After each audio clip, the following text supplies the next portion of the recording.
The sun peeked over Havana, painting the sky in pink and orange, casting a gentle glow over the city's rooftops and waking the world below with a soft promise of a new day. As the city slowly woke, the streets began to hum with quiet anticipation, the air filled with the subtle sounds of a city stretching into morning.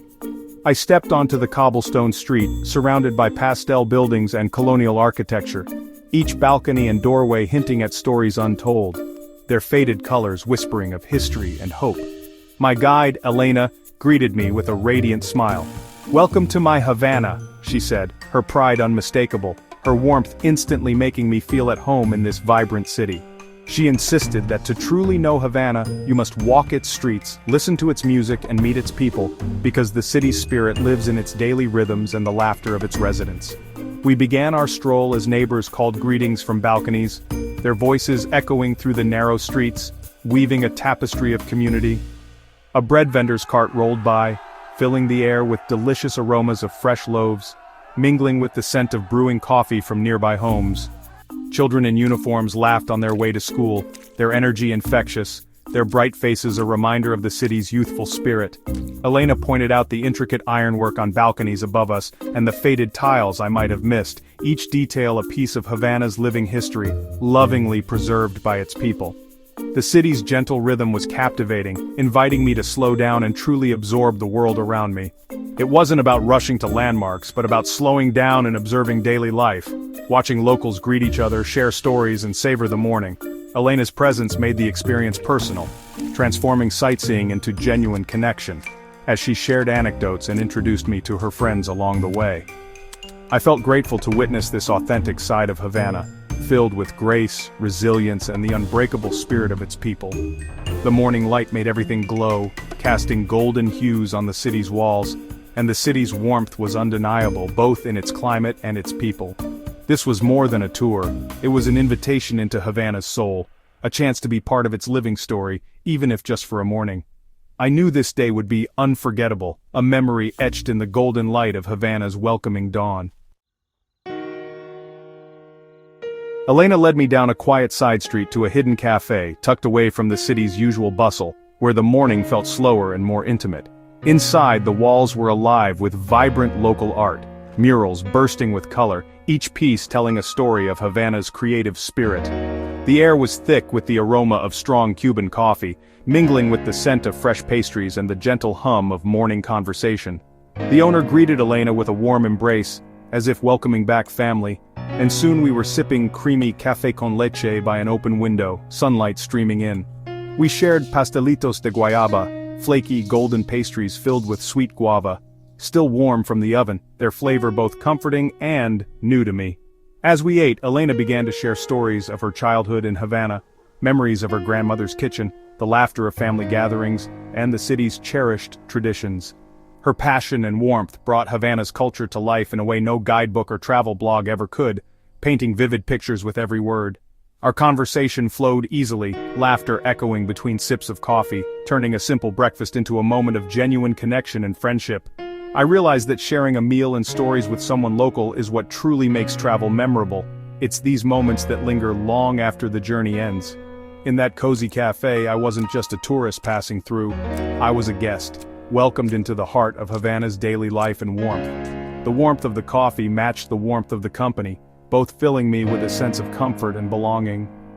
That breakfast set the tone for the day, reminding me that human connection above all else is the true heart of travel. I left the cafe with a contented smile, carrying a sense of belonging and gratitude for the kindness I'd received. Sometimes it's the simplest moments, a shared meal, a story, a laugh, that become the most unforgettable memories. We stepped back into the sunlit streets, hearts lighter, ready for whatever the day in Havana would bring.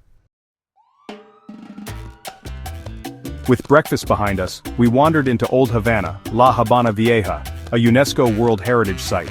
The streets were a maze of color and history, designed centuries ago to confuse pirates. We strolled through Plaza de Armas, surrounded by grand colonial buildings and a lively book market. Elena read poetry aloud, her voice blending with the city's magic. Artists painted in the shade, children chased pigeons, and open doorways revealed glimpses of daily life. Havana's spirit was everywhere, alive, communal, and open. Elena shared stories behind the architecture, from cannonballs and walls to symbols carved in stone. Her insights made the city's history feel personal and real. Old Havana wasn't just a collection of buildings, it was a living museum. The past and present danced together in every plaza and street. I was completely captivated by its charm. This was Havana's heart, beating strong. We moved from Plaza de Armas to Plaza de la Catedral, dominated by the stunning Havana Cathedral. The square buzzed with music, musicians played Cuban Sun, and an elderly couple danced with effortless joy. Women in colorful costumes posed for photos, adding vibrancy to the historic setting. Next, we visited Plaza Vieja, open and spacious, surrounded by restored mansions and lively cafes. Children's laughter from a nearby school mixed with the sound of a modern fountain. Elena pointed out a camera obscura offering panoramic city views and shared stories of the plaza's past fiestas and bullfights. We sat on a bench soaking in the atmosphere and watching life unfold. The plazas were Havana's living rooms, places of celebration and connection. Here, history and daily life blended seamlessly. The rhythm of the plazas was the rhythm of Havana itself. I felt at peace, immersed in the city's vibrant soul. Every moment was a celebration. No visit to Havana is complete without a ride in a classic American car. Elena's friend Carlos picked us up in his gleaming red convertible, a time capsule from the 1950s. With the top down and Cuban music on the radio, we cruised through Havana's diverse neighborhoods. Carlos pointed out landmarks and shared stories, his pride in his city and car shining through. Our main destination, the Malecon, Havana's iconic seaside promenade. The ocean crashed on one side, colorful buildings lined the other. The Malecon was alive with people, friends chatting, couples strolling, fishermen casting lines. The sea breeze and sun made the ride unforgettable. The classic car, the music, and the vibrant life along the Malecon captured Havana's spirit. It was pure joy, a perfect snapshot of the city's resilience and beauty. The ride was a dream come true. Havana's energy was contagious. After our ride, Elena invited me to her family's home for lunch, a true honor. Her apartment was modest but filled with warmth, laughter, and family photos. I was welcomed like an old friend by her parents and grandmother. Elena's grandmother had prepared a traditional feast ropa vieja, black beans and rice and fried plantains. She shared family recipes with pride, each dish a piece of Cuban heritage. We gathered around the table sharing stories and laughter in a mix of English, Spanish, and gestures. The food was delicious, but the real gift was the sense of belonging. Lunch was a reminder that food brings people together, transcending language and culture. I felt deeply grateful for their generosity and openness. Leaving, I realized I'd gained more than a meal. I'd found family. This was the heart of Havana connection, warmth, and shared joy. It was an experience beyond tourism. My heart was full. After lunch, Elena took me to a bustling agromercado, an open-air market alive with color and energy. Stalls overflowed with tropical fruits and fresh vegetables, vendors calling out to neighbors and friends. Elena explained how each ingredient was used in Cuban cooking, and we shared a juicy mango right there. The market was more than commerce, it was a hub of community and connection. From there, we wandered into Callejón de Jamel, a vibrant alleyway transformed into an outdoor art gallery. Murals and sculptures celebrated Afro-Cuban culture, and the air pulsed with the beat of live drummers. People danced and sang, swept up in the music's energy.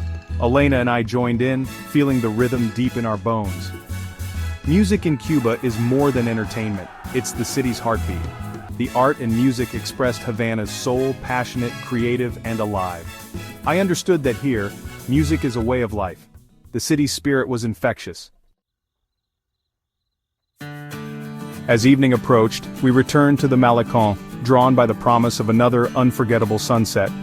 To watch the sunset here is a daily ritual for many locals, a cherished tradition that brings people together at the water's edge. We found a spot on the seawall, joining others in quiet anticipation, as the city seemed to pause and breathe with us. The sun dipped toward the horizon, casting a golden glow over the city, painting the old buildings and the restless sea in warm light. The sky transformed into a breathtaking canvas of orange and pink, colors swirling and deepening as the sun sank lower. Waves crashed below, their rhythm mixing with the distant strum of street musicians and the laughter of friends sharing stories. Fishermen, couples, and groups of friends all paused to share the moment, united by the beauty before them and the sense of community it inspired. Elena turned to me and said, "This is my favorite time of day. The city feels alive, yet peaceful. No matter what, there is always beauty." Her words lingered in the air, a gentle reminder to find joy in simple moments. Her words captured the resilient spirit of Havana, a city that finds hope and celebration, even as the day ends. As the sun disappeared, city lights flickered on, casting a soft glow over the Malecón and inviting the night to begin. The Malecón came alive in a new way, with laughter, music, and the hum of conversations filling the air as darkness settled in. The sunset was more than a view, it was a moment of reflection and gratitude, a pause to appreciate the beauty of life and the company of others. I felt deeply connected to the city and its people, as if I had become part of Havana's story, even if just for a night. The memory of that sunset with its colors and emotions would stay with me forever, a vivid reminder of Havana's magic. It was the perfect ending to a perfect day, a celebration of life's simple pleasures and shared experiences. In that golden hour, Havana had truly captured my heart, leaving me grateful for the memories and the people I met along the way. As night fell, Elena walked me back through the glowing streets of Old Havana. The city buzzed with music and conversation, its energy shifting into the magic of night. We talked about the day's adventures, reluctant for it to end. At my door, Elena hugged me. "This isn't goodbye," she smiled. "It's hasta luego. You're always welcome in my Havana." In one day she'd become a true friend, opening her city and heart to me. I realized travel is about people, not just places. The kindness of Elena's family, the joy of the dancers, and the pride of Carlos defined my Havana experience. I left with a heart full of memories and a deep appreciation for Cuban culture. Havana taught me to slow down, connect, and find beauty in the everyday. I urge every visitor to seek these authentic moments, share a meal, listen to stories, and connect. That's where Havana's real magic lives. As for me, I know I'll return. This city had welcomed me, and I promise to come back.